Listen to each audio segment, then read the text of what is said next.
evin di navbera pandayên ku li baxçeya heywanan ya Viyanayê de di vê demsala cotbûnê de pêk nehat. Baxçeya heywanan ya Viyanayê li Awropayê yekemîn û tenê ye ku di paşerojê da panda li vir bi rêkên xwezayî dihatin cotkirin. Lê panda tenê û bi serê xwe ne ku her sal tenê bo 2 rojan ji cotbûnê re amade ne. Nobedara Baxçeya Heywanan Evelyn Dung di derbarê vê yekê de wisa dibêje.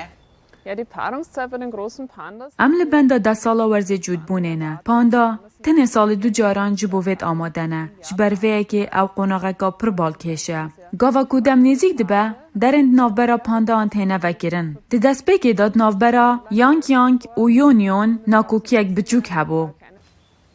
Giringe ku heywan beri destpêkirina demsala cotbûnê hevûdû nas bikin. Lê tevî ku wan hevûdû dîtibûn, her du nêzî hev nebûn.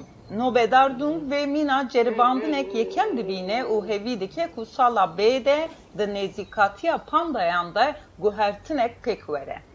Die beiden sind aber nicht mehr die اف هر دو جی دگنچ نینن او 20 و 21 سالینه. اف سالا نزیک بونک جارا پیشی بو. هف دیتنا یکم بو. ای سال چه نبو؟ لیم دی بینین که سالا بیچتینه. Yang herî dawî di 2016 de cotek pandayên bi navên Fu Feng û Fu Ban haniye dinê.